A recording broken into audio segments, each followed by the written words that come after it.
Rise and shine, it's espresso time! And in honor of the recent one-on-one interview I did with the legend Tom Bilyeu, enjoy one of these episodes on him from our vault.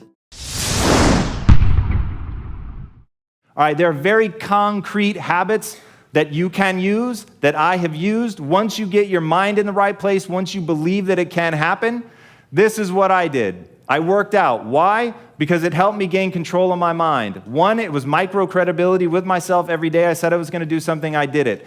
Two, when you're suffering and you're willing to fight through it, you tell yourself a story that you're willing to pay the price to become what you want to become. And also, and this may be the most important reason each and every one of you should start working out, and it has nothing to do with living longer, because we could get hit by a meteorite, who knows? So I'm not even worried about that, but I am worried about this.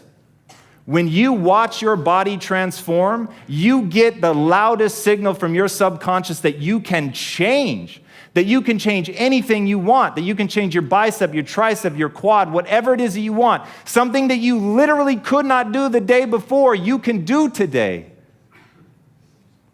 And your mind sees that that's true.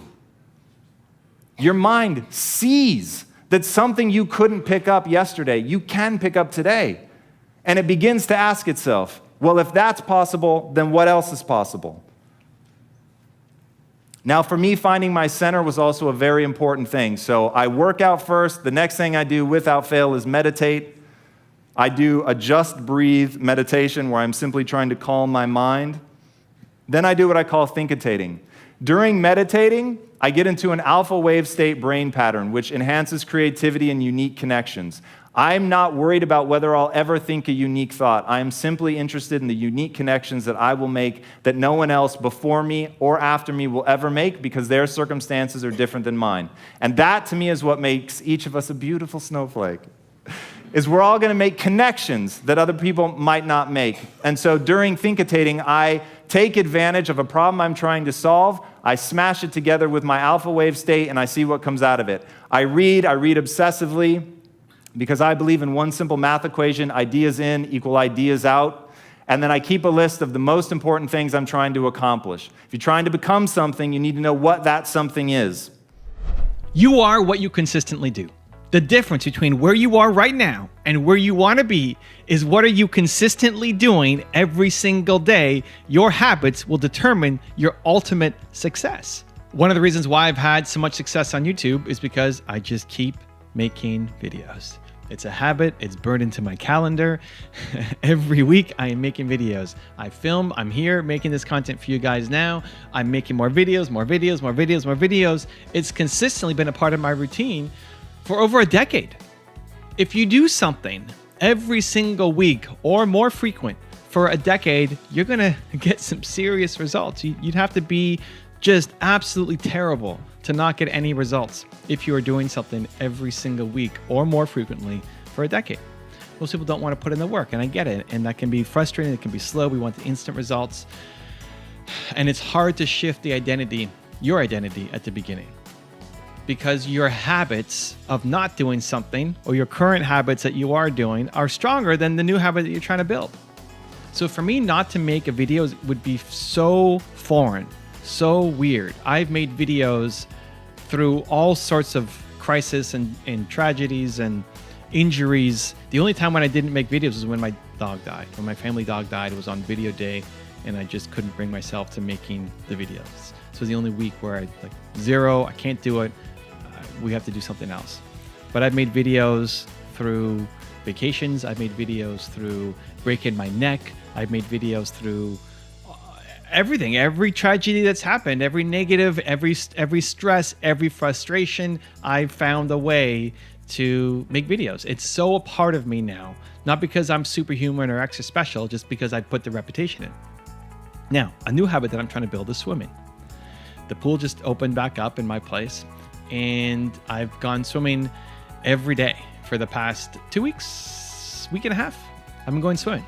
And it's so fun. It's so freeing. I go for my swim. I could only do 20 lengths of the pool. Now I'm up to 40, and I'm getting better at it. And I just feel so good. You swim, you have a shower, and then oh, my body feels amazing right now. But it's still a new habit, right? I'm still trying to develop it. If I were to go and fly to a speaking gig and then come back, I would have to force myself to get back into, swimming. That's what I'm supposed to do in the morning. I got to go swimming. Right. I'd have to set up reminders, have to put it in my calendar. But making videos is so ingrained because it's lasted so long as I've done it. It feels super weird. If I left YouTube or sold my channel or whatever, like, what do I do now? I don't even know what to do anymore because making videos has become part of my identity. You too can change your identity. You too can start to develop the habits that will help take you to accomplishing your goals. I want to give 3 quick tips that I think will help you. Step number 1 is to get really clear on what the habit is that you want to develop. Don't pick 20 different habits that you would want to do all at once. This is where we struggle because we take on way too much. Like, okay, that's it. I'm done. I'm rolling up my sleeves. It's time to change my life. I've had it. I've had enough. I'm going to change everything. I'm going to work out and I'm going to eat well and I'm going to make content. I'm going to grow my business. I'm going to find a girlfriend. I'm going to whatever the thing is. You come with 20 different habits that you're going to do. And guess what? You do it tomorrow, maybe. And then it becomes too overwhelming, too much change all at once. Your life just takes over and you end up back down in the hole where you started. Has that happened? Have you tried to take on too much at once? What is the single most important habit that you need to start to build? That if you look back in a year, you could say, I'm so happy that I built this one habit because it's helping you accomplish your goals. What is the most important habit? It could be waking up at a certain time. It could be taking care of your mind. It could be taking care of your body. It could be putting in a certain amount of work on your business. It could be writing your book. It could be making 100 videos. What is the one habit that you want to start to build that if that one thing happened, your entire life starts to change? It's the cornerstone habit. That you start doing that, because I guarantee you, listen, if you start waking up at a certain time or you start working out, you pick any of them. You start doing one of those things that you're proud of yourself for doing it. Other things start to change in your life around you. Because when you feel really proud of yourself, when you feel good about yourself, other things start to improve too. Because if you were, say your goal is to make 100 videos next year. Okay, so every 3 days you're making a video. And that's impossible. You've never done that and that sounds crazy and it's way too big. And then you start to do it. You start to actually build the momentum. You start to actually make the content. You say okay, well, what else can I do? You know what? I want to start working on my health. It's just going to happen naturally. You want to find a relationship, people will gravitate towards you because now all of a sudden you're a lot more confident, a lot more proud. That's magnetic energy that people want to be around. So you pick the one habit that you want to stay consistent on. And then you start doing that work, not being stressed out about having too many habits all at once and the whole thing fails. Okay? Step number 2, you have to schedule it. You have to put it in your calendar. Schedule it. It will not just happen. These videos are happening for me right now. It's in my schedule. I booked time for it. I have swimming in my schedule. That's even more important in my calendar. So today at 5 o'clock, I'm going to go swimming. It's in my calendar. I booked it. Because otherwise, other stuff could come in. Maybe I get on a roll on making videos, or maybe somebody messages me and I have to deal with it. Something else will always come up. Something else will always come up, right? Stuff always comes up. And we let that be an excuse for you not to take action. You block it off. You put it in your calendar. Show yourself when, right? Which day of the week are you actually going to be doing this thing? Or which time of day are you actually going to be doing this thing? And start to teach yourself that this gets done. That when you put less things in your calendar, right? Put less things in your calendar and make sure that they get done. Because you can put stuff in, how many times have you put stuff in your calendar and then it didn't get done, right? Does that happen to you? Don't worry about that. Less things in your calendar. But when you put it in, it gets done. Again, this is building the identity. It's you starting to trust yourself that when you say something's going to happen, that it happens. And not just happens one-off, but it happens consistently. So if you've got holidays coming up or vacation coming up, and your goal is still to do videos or swimming or write a page for your book or whatever it is that is part of your goals, plan your calendar. Show yourself what time. Okay, you know you're traveling tomorrow. Okay, are you going to do it before you travel? You're going to do it while you're on the plane? You're going to do it when you land in the city? And what's realistic? Are you going to be doing a 16-hour flight with 2 stopovers and then be exhausted when you land and that's when you're going to do your workout? Right? Maybe work out in the morning. Just think about your day that's coming ahead of you and schedule that thing in. Because again, when you can stay consistent on it, that's when everything starts to change. And then number 3 is get a community.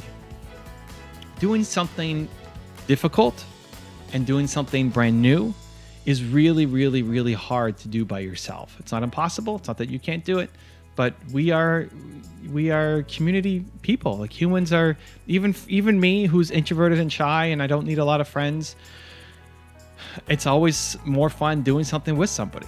Knowing that tonight at 5, Nina's going swimming with me, I'm more likely to show up because Nina's there too. It's going to be a lot more fun because Nina's there too.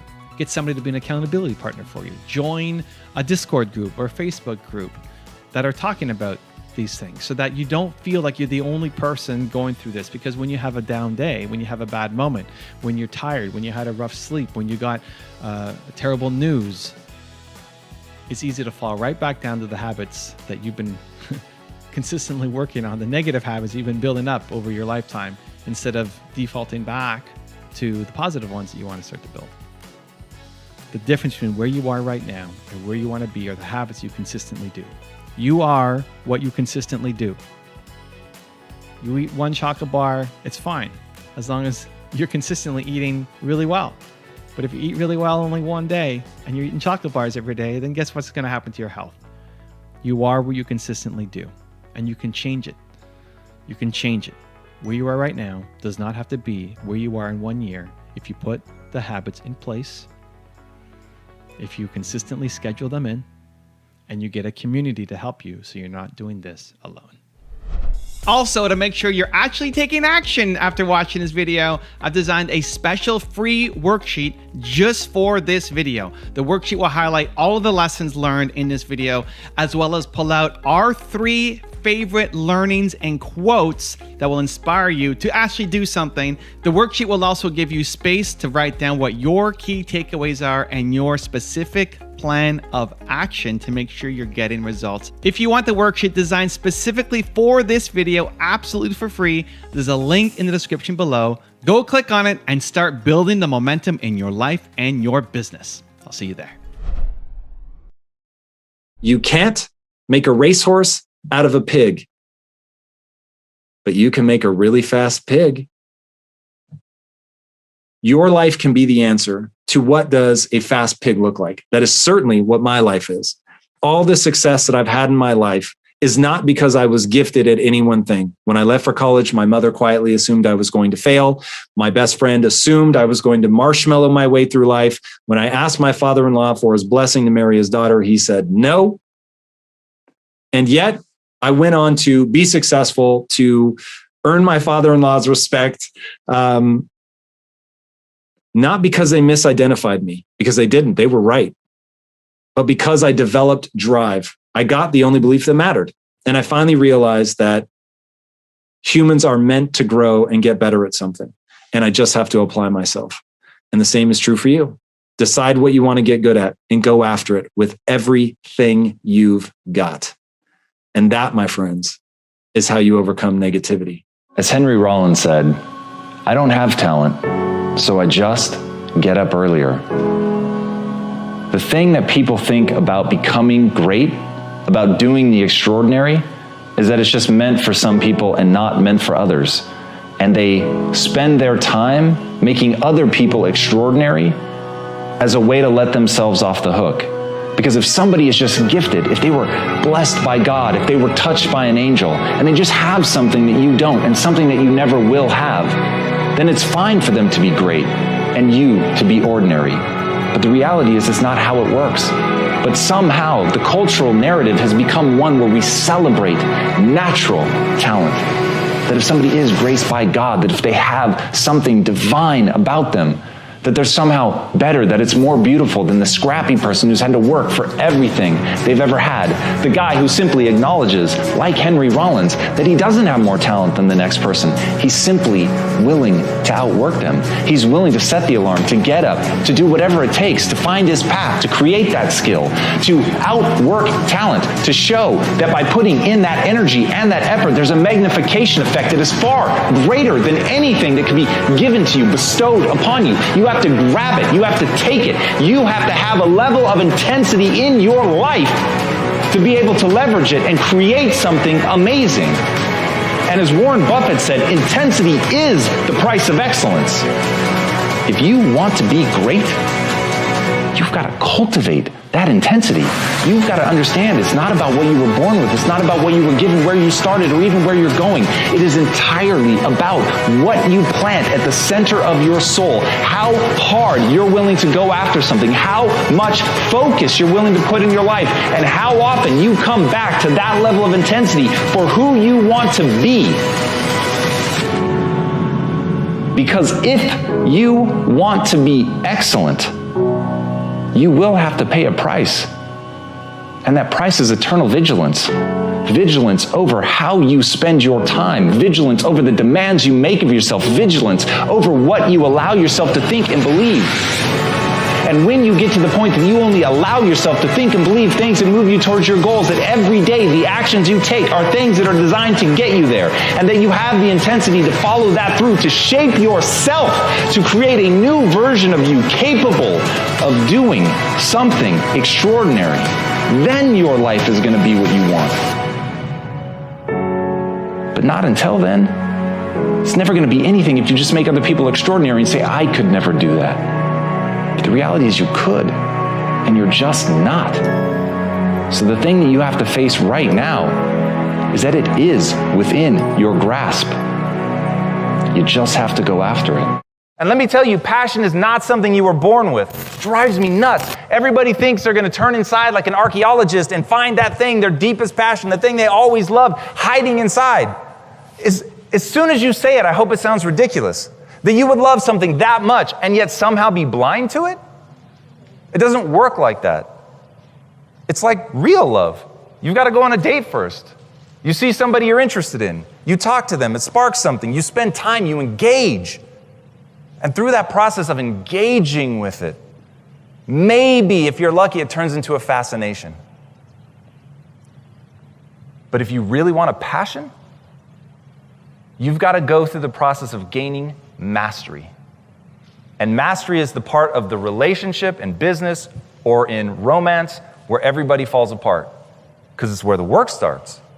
It's where you have to do things long after it stopped being fun.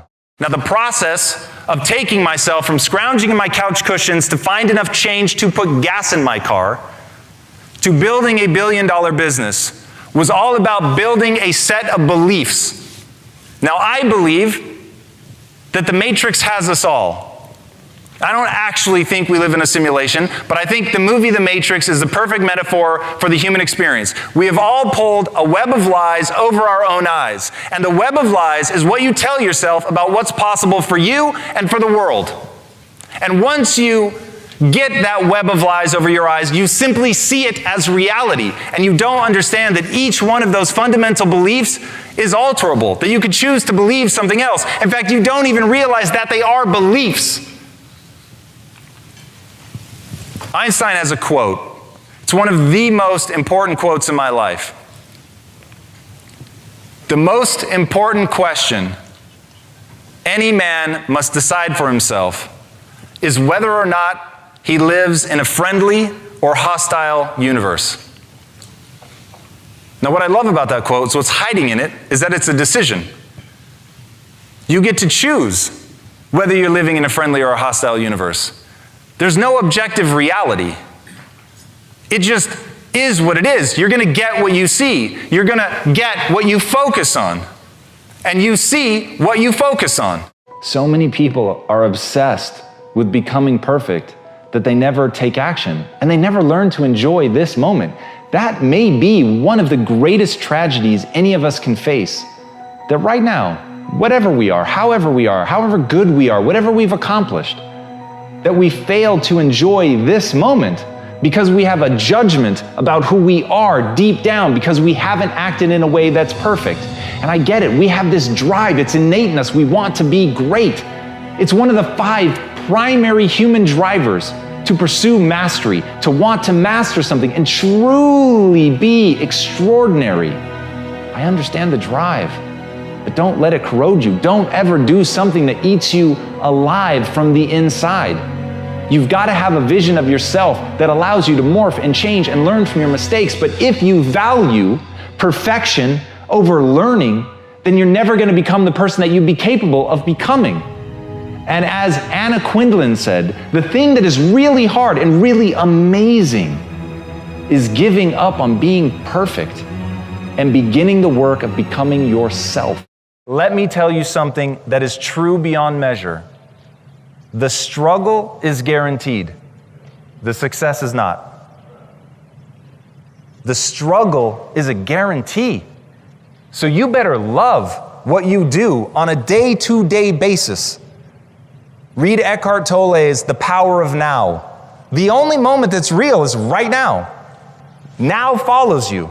So every time you're doing something, if you're standing and staring and waiting for someone to finish going to the restroom or whatever, you're standing in line at Disneyland, that is your life. That is the sum total of what you are about in that moment. And life is simply a string of those moments. And so you've got to start asking yourself, am I using those moments wisely? Everything around you is incredible if you're willing to look at it that way. Everything around you can be taken for granted if that's your perspective. But it really is about the frame that you choose to put around things. I mean, simply being alive is already insane. The odds are so stacked against you, not only just being a human, but being a human at this moment in time. This moment in time where breakthroughs in technology are happening at an unprecedented rate, where breakthroughs in medical science are happening at an unprecedented rate, where our ability to connect with people, to empathize with people all the way around the globe, all of the changes that have happened in technology and telecom and connectivity, health, everything. We're living in the most miraculous time ever. But you have to look at it that way. And as Joseph Campbell said, life is a wonderful, wonderful opera, except that it hurts. So the question is, do you see it as the beautiful opera? Or do you just pay attention to the pain? And at the end of the day, you're gonna get what you focus on. They're both true. This is both the most amazing time that's ever happened ever in recorded history. And yet real things that are terrifying are also happening. But where you put your energy, where you put your attention, where you put your focus is going to determine what you see. And that is the most fascinating and the most important thing you have to understand about the way that your mind works. You get what you focus on. If you focus on the things that are bad, they will become real. They will become exaggerated. They will begin to monopolize your thoughts. You'll see them everywhere. It's called the reticular activating system. Your mind is literally designed to pay attention to the things that you notice. Once you notice a certain car, you see it everywhere. Once you notice a certain dog, you see it everywhere. Once you hear a certain name for the first time, suddenly you realize that that name has been all around you this entire time. But now that you're focusing on it, now that you're looking for it, it is everywhere. So whatever you look for, it's going to be everywhere. If you look for the negative, it'll be there. But if you look for the positive, it will overwhelm you. And if you guys haven't read the book Antifragile by Nassim Taleb, do. In that book, he lays out the difference between something that is resilient and something that is truly antifragile. I'm going to say somebody that's unstoppable is truly antifragile. And what antifragile is, the more you attack it, the stronger it gets. So something that is resilient or tough, it is still defined by its breaking point. The more you go after it, eventually it will break. Something that's anti-fragile grows with that. And I believe each and every one of us can build a mindset that is truly anti-fragile. But there's only one thing that I have found that is actually anti-fragile, and it looks like this. I was there with my partners. They routinely made me feel stupid all the time. They were older than me. They were more than 10 years ahead of me on their entrepreneurial journey. And so I was just wrong all the time. Now, up to that point in my life, I actually called myself the king of remedial jobs. Up until then, I'd only gone for jobs where I knew I'd be smarter than the person interviewing me. I knew that at some point during the interview, they were going to ask that magical question, which made me feel so good about myself, which was, why are you here? Why are you interviewing for this job? And I lived for that because it made me feel smart. So here I am, now not in that world anymore. I'm with guys who are way ahead of me. They're way smarter than me. And I feel dumb all the time. And one day I find myself arguing for this path in our business because it was my idea. And I knew it was wrong. That was the hilarious thing. I knew it was wrong, and yet I was arguing for it, like really passionately. And then all of a sudden, it actually worked. And they agreed to do it. And I thought, oh, now what? I've been telling my wife that I'm going to make her rich, and here I am arguing for something that just makes me feel good about myself. And I had this moment of crisis. And I asked myself, no judgment, what do you really want? Because if what you really want is to feel good about yourself, to feel smart, to be right, to be worthy, if those are the things that you want, then get out of this company. Because you're wrong often. You're making mistakes all the time. And your partners are so far ahead of you that they make you feel stupid. So this is like, that doesn't make any sense. So if you want to just go feel good, go back to being the king of remedial jobs, be in places where you're always feeling smart, where you're usually right, and live that life. But if, on the other hand, what you really want is to actually reach your goals, then you're going to have to stop worrying about feeling good about yourself. And both of those felt flawed. Everybody needs to feel good about themselves. That's just the reality of being a human. You've got to find a way to feel good about yourself. But I really believe everything you do in life should be in service of your goals. And the moment that you're acting out of alignment with your goals, you either have a problem with your goal or with your behavior. One of them is going to have to change.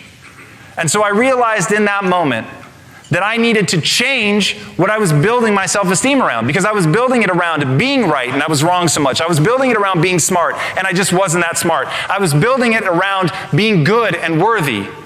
And the fact is, those were just judgments on myself. And so I decided right then and there, it's the one thing in my life that borders on truly being an epiphany. And I realized I need to change what I build my self-esteem around, and it needs to be something that, I didn't have the word antifragile at the time, but something that the more somebody goes after it, the better off I'm going to be. The more it's going to push me towards my goals. And that thing is, and if somebody has a better answer, I will take it. But the only way to build your ego that is truly antifragile that I have found is to be the learner. To be willing to admit when you're wrong. To look at your goal and work backwards and say, is what I'm doing actually moving me towards my goal or not? Not does it make me feel good about myself? Not am I right? Not am I smart? Is it moving me towards my goal? And if it is, then you do it. And if it doesn't, then you don't. And my life became that cut and dry. And you can literally draw a line in the sand, a demarcation point of my life before that and my life after that. As Kurt Vonnegut, one of the greatest authors in modern times, said, "When I write, I feel like an armless, legless man with a crayon in his mouth." But he still did it. And that's the kind of thing that you're going to hear from the greats. You're not going to hear that it was easy. You're not going to hear that they felt suave and cool. Even the greatest of all time have that awkwardness and that clumsiness. They're never quite as good as they want to be. But what I want you to understand is, even though Kurt Vonnegut said those words, he wrote tons of books that changed people's lives, that changed the landscape of literature, because despite the fact that he felt awkward and clumsy, he kept doing it and forcing himself to move forward, to take one step after another, even when the process was not exactly rewarding. He believed in something. He knew that what he was trying to do would ultimately get better. He knew that if he wanted to accomplish something great, that he had to push through the awkwardness. And that is the very trick to getting great. You just have to do it. You have to go, you have to take that first step, you have to push, you have to drive, you have to strive every time to get a little bit better. You have to strive not to fall prey to your own doubts and insecurities. And as Joe Namath said, if you aren't going all the way, why go at all? Whatever your skill set is now, whatever your vision of yourself is now, you can change it. You can become anything you want to be. But life is going to ask you one simple question. What price are you willing to pay to get there? And that's it. That's the hard truth. If you're willing to pay the price, then you can become whatever you want. You can become truly capable of the extraordinary. But you've got to go through the process of building that skill set. You've got to be willing to stare nakedly at your inadequacies to understand that you aren't yet the person that you want to be or need to be to execute against your goals, but that you can become that person and then start walking down that path. And day by day, brick by brick, build the skill set that you want. As Haroon Yahya noted, I always wonder why birds stay in the same place when they can fly anywhere on Earth. And then I ask myself the same question. As Mark Twain put it, the secret of getting ahead is getting started. And that's where people get stuck. You're literally like the bird. You could fly anywhere you want. You can go anywhere you want to go. And look, I know you've got a litany of excuses, and all of them are valid. You've got a job, you can't just leave, or you don't have a job and you don't have the money. Your family is in one place. It's the only thing that you've ever known. You only speak one language. You've never traveled before. You don't have a passport. You can't afford the gas money. There are 1,000 real reasons not to go. But the truth is that none of them matter. The truth is, if you want to build something in your life, that you have to remember what Mark Twain said. You have to get started, because at the end of the day, that is literally the only thing that's holding you back. You're not moving. And once you get the simplicity of that, once you understand that you could act right now, you could say all the excuses. You could stop making them. You could stop giving into them. No matter how valid they are, no matter how real they may seem, you can finally decide that you're going to get up and move, that you're going to create that momentum, that you're going to take a step, that you're going to make the demand, that you create momentum, that you get something done, that you find an answer, or as Hannibal said, that you're going to find a way or make one. If you have to carve through rock, do it, because humans before you have done it. And that's the simple truth. That is the simple truth. And everything else is the weak voice in your mind holding you back and making you a less version of yourself. So I ask you, why doesn't the bird fly wherever it wants to go? Because that's all it's known? Because that's what's safe? Because that's what's comfortable? Or because it's a dumb animal? What do you want to be? If this isn't the life you want to live, do something about it. Humans lead with belief. That may be the single most important thing to understand. Humans lead with belief, meaning you don't do something and then believe you can do it. You won't even take the first step if you don't believe that your actions will be rewarded with results. That's why so many people are paralyzed, because they think that they're not worthy, they know they're uneducated. They know that they're not the person that they need to be in order to accomplish. And the reality is, you're probably not. The fact is, your skill set has already taken you as far as it's going to take you. So if you are unsatisfied with where you are today, I have some horrifying news for you. I'll chase it with some good news. But first, let's start with the bad. The bad news is, your life is an exact reflection of the choices you've made. That's it. It's not circumstance. It comes down to skill set and choices. You've chosen to build a certain skill set. You've chosen to do certain things, take certain risks, play certain things safely, whatever the case may be. Those were all choices. Now your life is a reflection of that. What I want you to understand, though, the belief, the only belief that you need to have, that thing that is going to allow you to take that first step, is not to believe that you're capable of what you're trying to build, because we all know you're not. I knew that I wasn't when we started Quest. I knew I wasn't the person that I needed to be. I understood that. It just didn't paralyze me, because I believed one thing. And if you take nothing else from what I say today, burn the following statement into your soul. Humans are the ultimate adaptation machine. That's it. Charles Darwin is often misquoted as saying that it's the strongest of the species that survive. He never said that. What he actually said was, it's not the strongest of the species that survive, nor the most intelligent, but rather the most adaptive to change. We're the apex predator for a reason, because unlike any other animal, we have the ability to go in any direction we want. We're the only species that you can find anywhere. At one point, James Cameron was actually at the bottom of the Marianas Trench. We can thrive anywhere, from Inuits living in the tundra to peoples that have survived in the desert, because humans adapt. That is the fundamental nature of what we are. So then these two successful entrepreneurs walk into my class. And up to that point, I'd promised myself two things. So I grew up chubby in a morbidly obese family and with no money. And I said, one day I'm gonna be rich and one day I'm gonna have six-pack abs. And that was my promise. And these guys walked in and they were rich and they had six-pack abs. And they said, look, we're starting a technology company. Why don't you come be a copywriter? And I was like, absolutely. And it's one of those where people are like, what are you doing? Like, you're leaving the secure job? For me, I was like, they're like unicorns to me. Yeah. They are literally the thing I'm looking for. Yeah. They are rich and they have six-pack abs. And they're gonna let me into their company. Yeah. And so their whole pitch was, look, man, this is a startup. You can have any job in this company you want. You just have to become the right person for the job.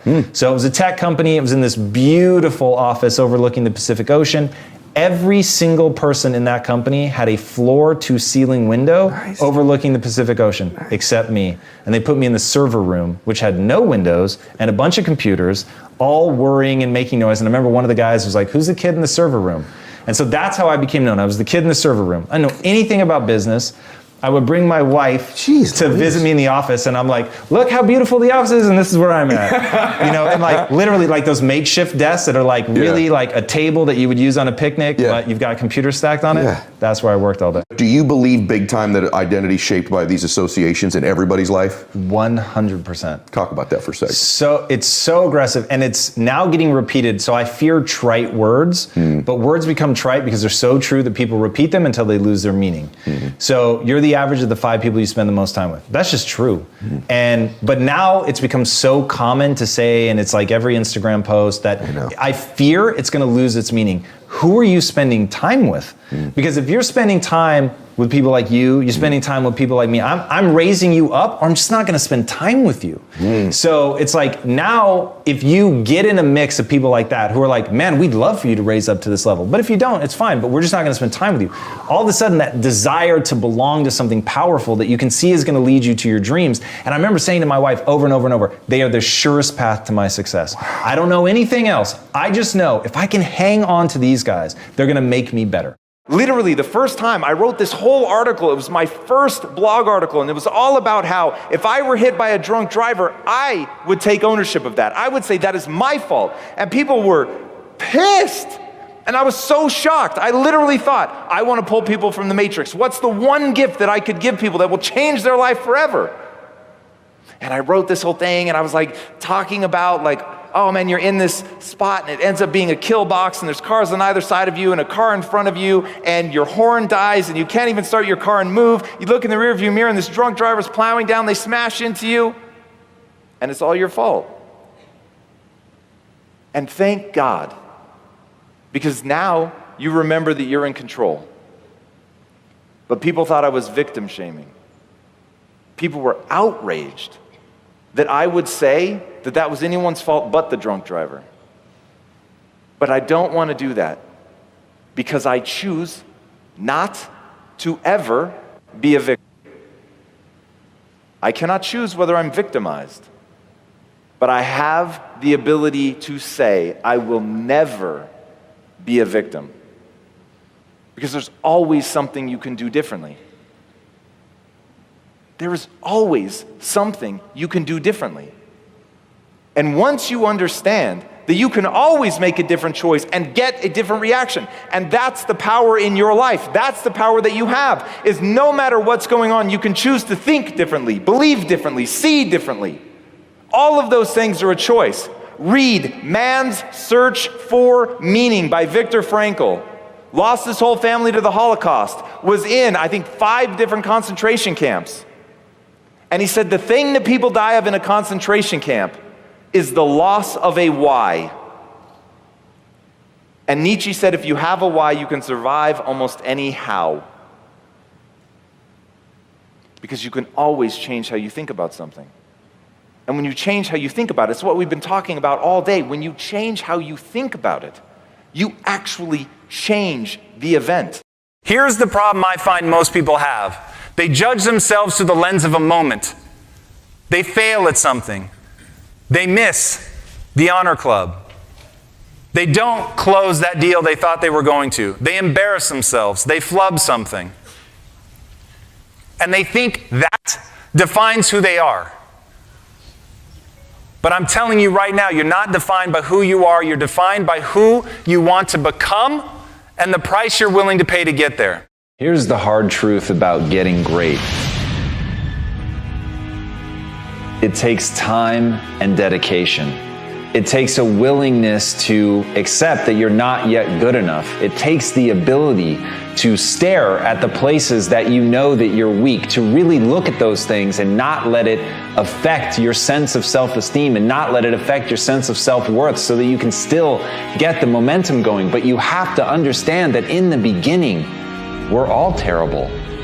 And as Henri Cartier-Bresson said, your first 10,000 photographs are your worst. And so the thing that really makes great art are the people that continue to push and the people that continue to work and face how inadequate they are and really understand that at the end of the day, greatness is a craft. Greatness is a process. Greatness is a habit.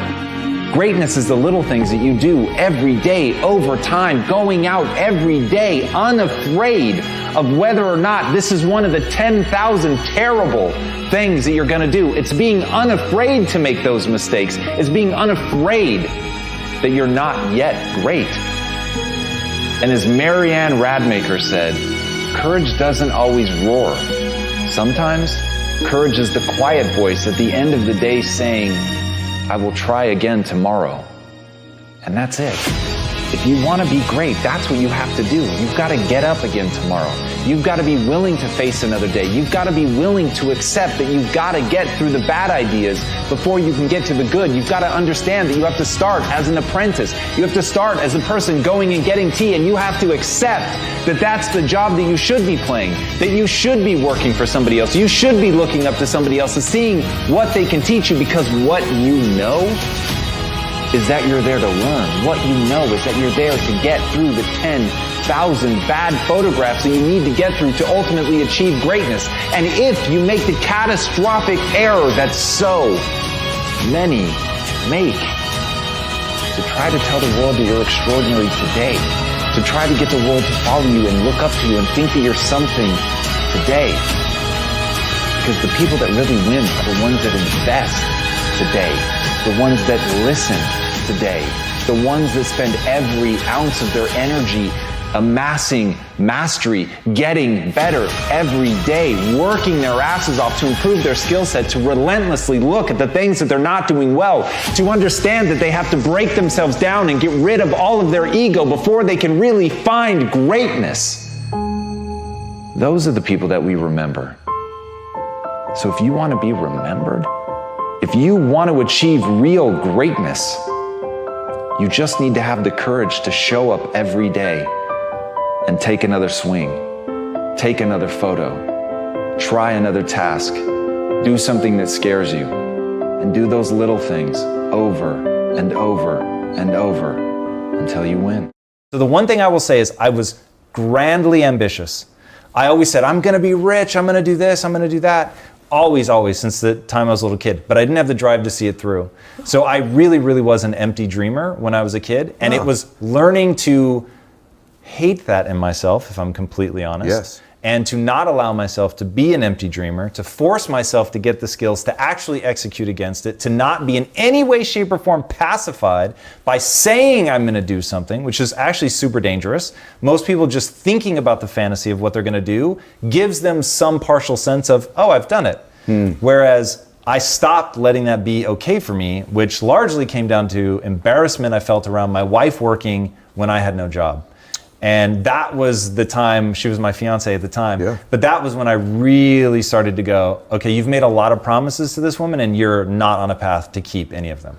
Tom, am I going to make it? Do I have what it takes? When you look into my future, can you see me making it? And I'm going to cut to the chase for all of you, and you're going to mistake what I'm about to say for good news. And then I'm going to tell you why it's actually the worst thing I could tell you. You all meet minimum requirements.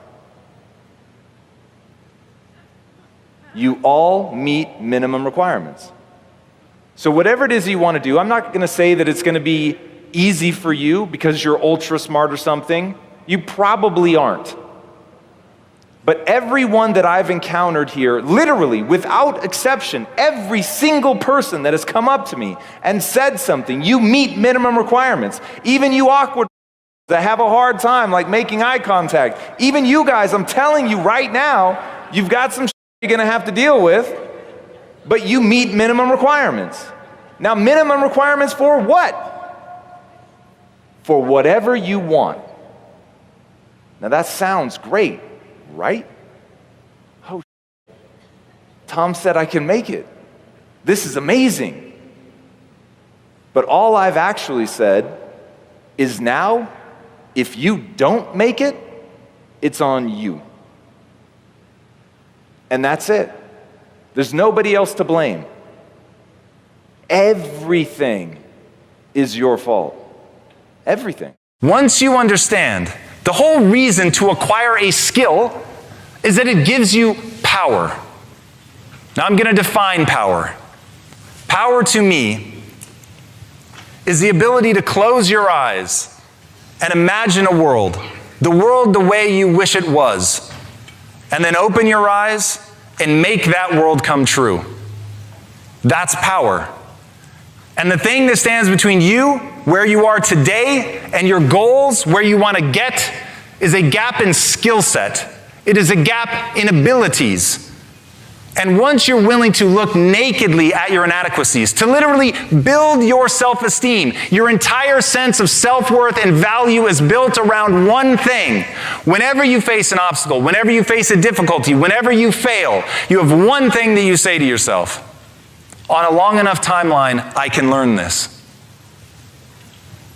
When you switch your life around to that, whatever your goal is here, whatever part of the honors club or the leading edge you're at, or if you want to go beyond that, whatever that is, wherever you want to go, plant that flag, identify the skills that you would need to get there, and then set about every day getting those skills.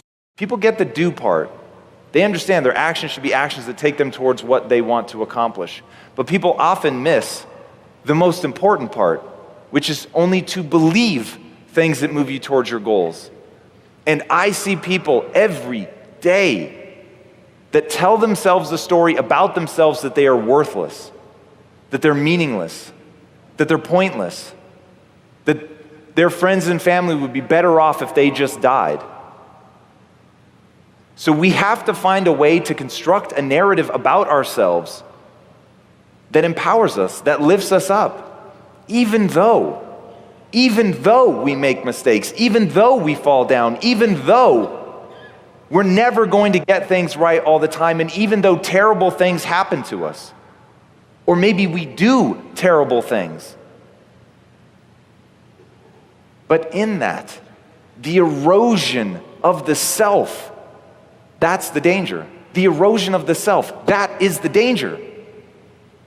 And when I talk to people about the 80-20 principle, 80% of the time you should be focused on the things that you love, the beautiful things that you want to bring to this world, the beautiful things that are already in the world. And 20% of the time you should be kicking yourself in your ass and saying you can do better. It's such a powerful idea. But the problem is when people get to the 20%, they forget that it's only supposed to be 20% of the time. And that it's meant to be these acute moments where you're pushing yourself to be more, to do more. It isn't so you can tear yourself down. That's why you have to do and believe that which moves you towards your goals. And if thinking that you're a worthless piece of shit moves you to your goals somehow, then fine, do it. But I can't literally fathom a universe in which that would be a logical way to move forward. So I'm going to give you the magic words that you need right now to never fall prey to that. Believing I'm worthless does not serve me, and I don't do things that don't serve me. Repeat that in your head every time you begin to disparage yourself. Here's the harsh reality. You're just not good enough yet. As Brian Tracy said, your true success in life begins only when you make the commitment to become excellent at what you do. This is the gap that I see in most people's lives.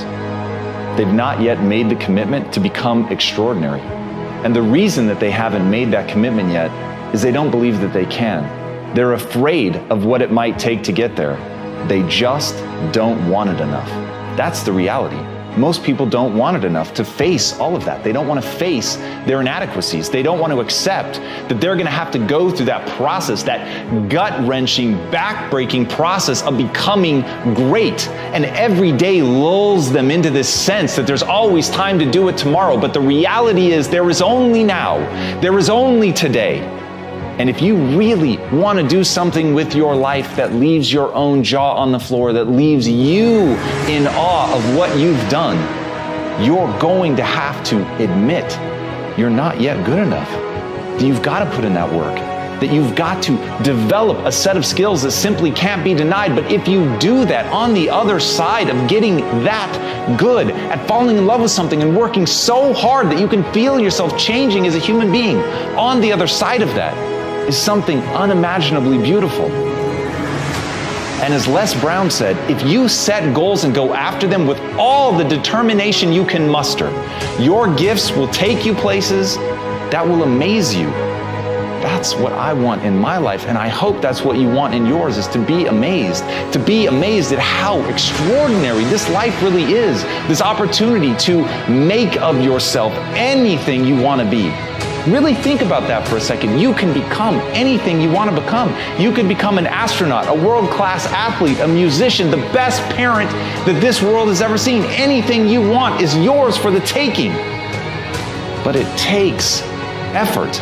It takes a willingness to stare nakedly at your inadequacies. It takes a willingness to really gut check yourself about where you are today. And it doesn't mean that you can't go and be something better tomorrow.